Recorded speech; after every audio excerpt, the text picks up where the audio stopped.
Hello students, मैं M के Agarwal, associate professor ABST, राजकीय शाकंभर स्नातकोत्तर महाविद्यालय सांभरलेक। पिछली टर्न पर हमने परिचालन उत्तोलक के बारे में अध्ययन किया था।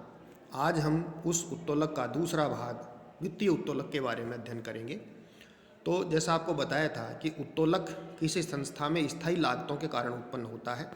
परिचालन स्थायी लागतों के कारण जो उत्तोलक होता है वो परिचालन उत्तोलक कहलाता है, और स्थायी वित्तीय लागतों के कारण जो उत्तोलक होता है वो वित्तीय उत्तोलक जो है, स्थायी जो आपके वित्तीय लागतें होती हैं उनके कारण जो उत्तोलक उत्पन्न होता है उसे हम वित्तीय उत्तोलक के नाम से जानते हैं।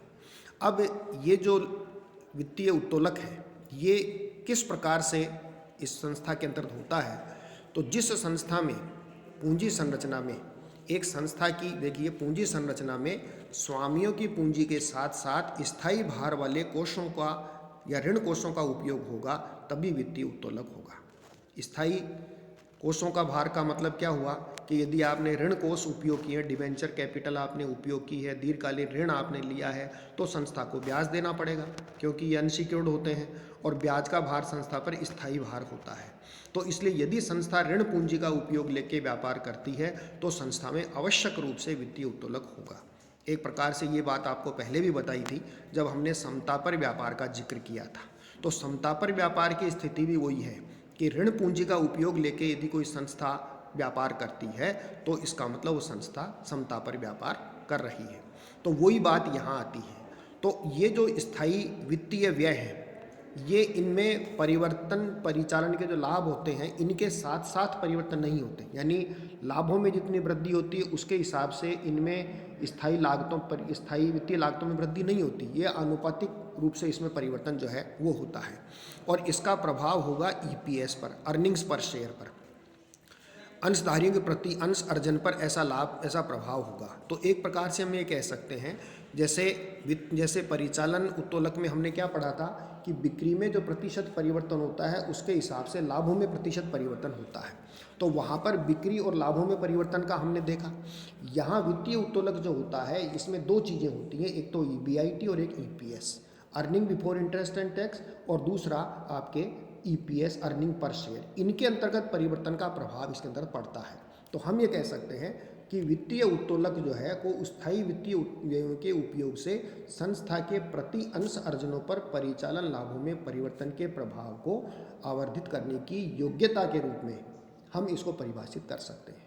तो एक प्रकार से हम ये कह सकते हैं कि पूंजी संरचना में, किसी कंपनी की पूंजी संरचना में स्थायी दायित्व वाले जो पूंजी के साधन हैं, अर्थात ऋण कोष है, दीर्घकालीन ऋण है, इनका उपयोग संस्था करती है, तो इनके कारण संस्था की प्रत्यंश अर्जनों पर परिचालन लाभों में हुए परिवर्तनों के प्रभाव का विश्लेषण करता है कि पर EPS पर क्या प्रभाव पड़ा है परिचालन लाभों में परिवर्तन के कारण। क्योंकि लाभ यदि बढ़ेंगे तो EPS में परिवर्तन होगा, बढ़ेगी, और लाभ कम होंगे तो EPS भी कम होगी। जैसे वहाँ बिक्री और हमने जो है वो उसके बारे में अध्ययन किया था, लाभों के बारे में, और यहाँ लाभों और प्रत्यंश अर्जनों के बारे में हम यहाँ अध्ययन जो है वो करेंगे।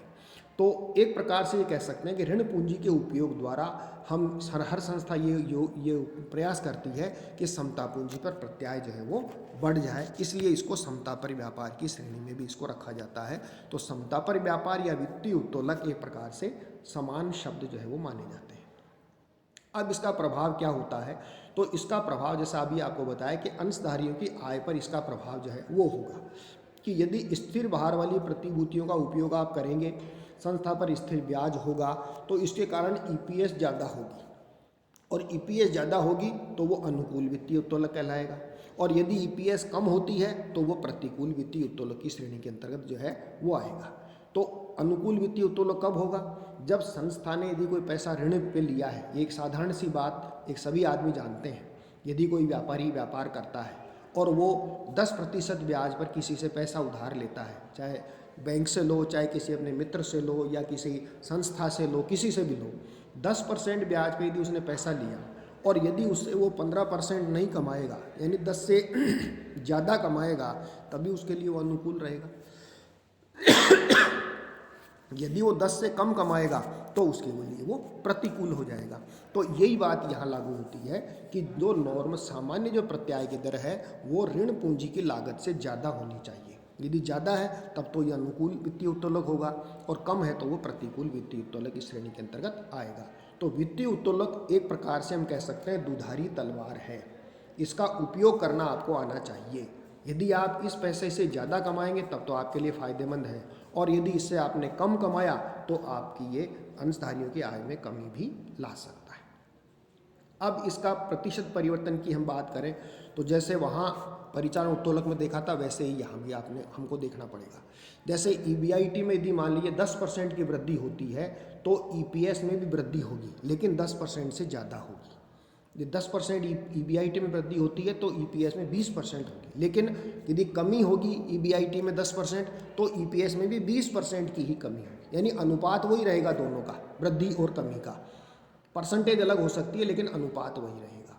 तो इसलिए इसके अंतर्गत इसको हम EPS में और EBIT में परिवर्तन के रूप में ज्ञात करते हैं। एक उदाहरण से देख लीजिए कि कंपनी की पूंजी संरचना में 100 रुपये वाले 1000 10% ऋण पत्र हैं और 10 रुपये वाले 5000 समता अंश है। आयकर की दर 50% है और ये EBIT हमें 50,000, 80,000 और 20,000 हो तो EPS पर क्या प्रभाव पड़ेगा ये हमको ज्ञात करना है। तो ये 3 स्तर इसमें EBIT के हमको दे रखे हैं, 50,000, 80,000 और 20,000। अब इसमें सबसे पहले अपन इंटरेस्ट घटाएंगे। इंटरेस्ट कितना है, 1,000 रुपये वाले 100 रुपये वाले 1,000 डिबेंचर हैं, यानी 1,00,000 रुपये के हो गए 10% वाले, तो 10,000 रुपये ब्याज हो गया।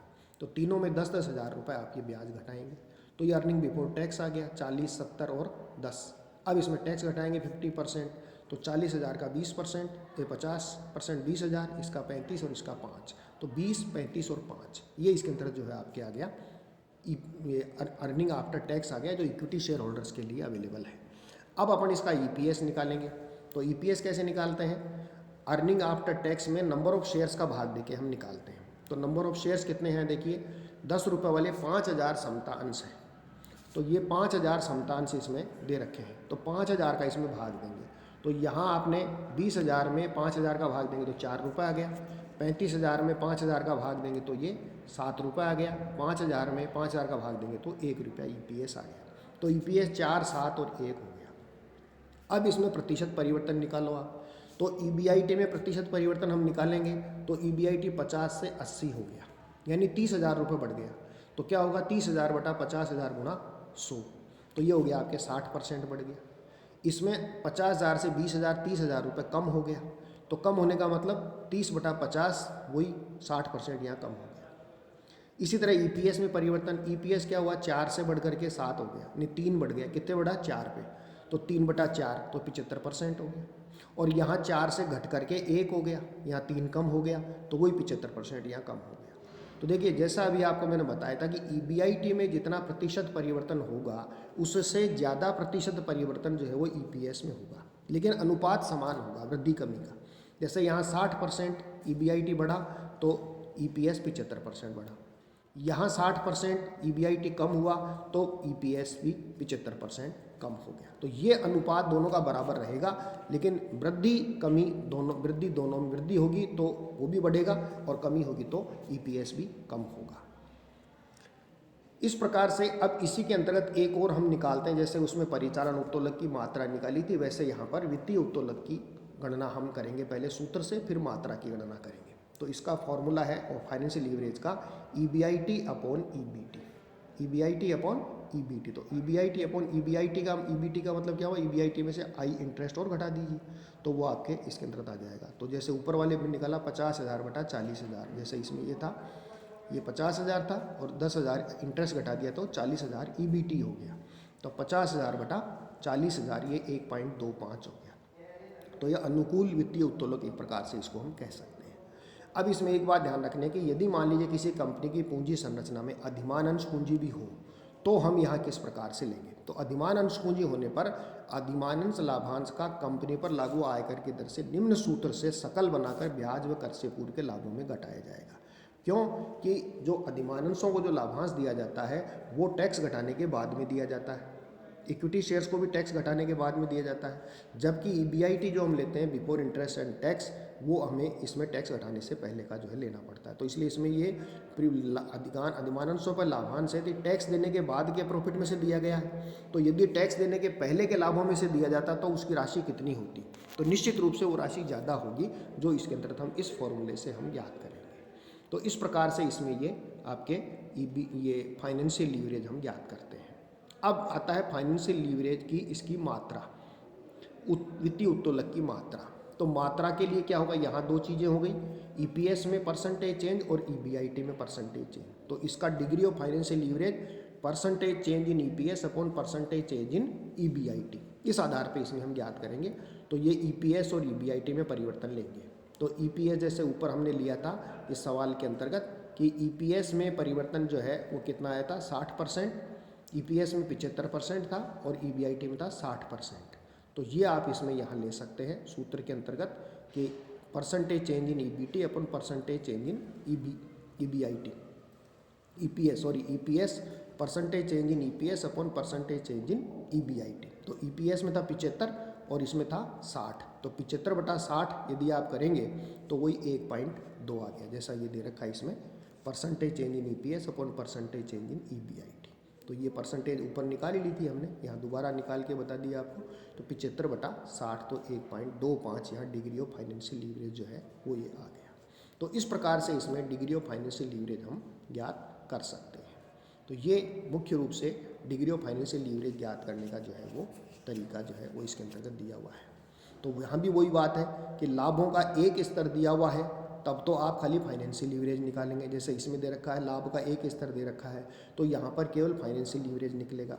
और जहाँ एक से अधिक लाभों का स्तर दिया हुआ हो, जैसे 1, 2, 3 ये अलग अलग दे दिए, तो यहाँ पर हम जो है वो डिग्री ऑफ फाइनेंशियल लीवरेज ज्ञात कर सकते हैं। लेकिन वही बात कि दोनों का आंसर बराबर होगा, चाहे आप डीएफएल निकालें चाहे आप एफएल निकालें, फाइनेंशियल लीवरेज निकालें चाहे डिग्री ऑफ फाइनेंशियल लीवरेज निकालें, दोनों का आंसर सेम आएगा।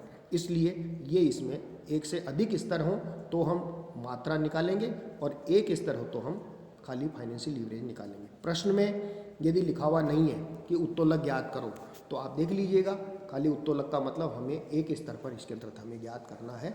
लेकिन अलग अलग स्तर दे रखे हैं तो फिर आपको परसेंटेज चेंज के हिसाब से इसमें ज्ञात करना पड़ेगा, अदरवाइज आपका आंसर जो है वो पूरा जो है वो कंप्लीट नहीं माना जाएगा। इसके बाद एक ये इसमें एग्जाम्पल है, ये आप लोग इसकी प्रैक्टिस कर लीजिए, अभ्यास के लिए आपके लिए यहाँ पर डाला हुआ है। धन्यवाद।